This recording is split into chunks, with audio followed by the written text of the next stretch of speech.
एक गांव में 6 अंधे व्यक्ति रहते थे।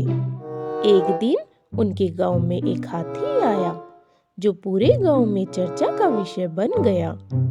सब उसे देखने जाने लगे, विशेषकर बच्चे। लंबी सूंड और पंखे जैसे कान वाले विशालकाय हाथी को देखकर बच्चे बड़े खुश थे। अंधे व्यक्तियों ने जैसे ही हाथी के बारे में सुना तो वह भी उसे स्पर्श कर महसूस करना चाहते थे। वे सभी उस जगह पहुंचे जहां हाथी था और उन्होंने निर्णय लिया कि वह एक एक कर हाथी को स्पर्श करके महसूस करेंगे। पहले अंधे व्यक्ति की बारी आई। उसने हाथी के पेट को छुआ और कहा, अरे हाथी तो प्लास्टिक की दीवार की तरह होता है। सभी अंधे व्यक्तियों ने उसकी बात सुनी। उसके बाद दूसरे अंधे व्यक्ति की बारी आई।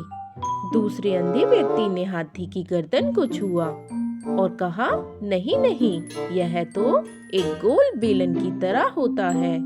सभी अंधों ने उसकी बात सुनी।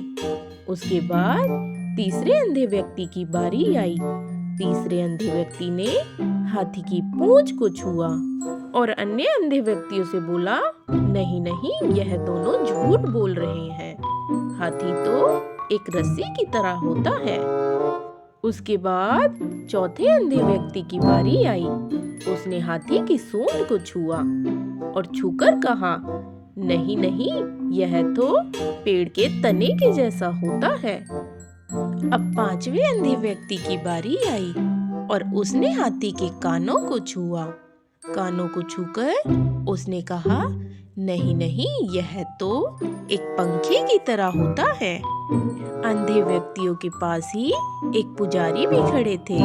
उनकी बातें सुनकर पुजारी की हंसी रुक न सकी और वह ठहाके लगा के हंसने लगे। अब बचा था छठा अंधा व्यक्ति। जैसे ही वह हाथी के पास गया, उसने हाथी के पैरों को पकड़ लिया और पकड़कर महसूस किया कि यह तो एक खंबे की जैसा है।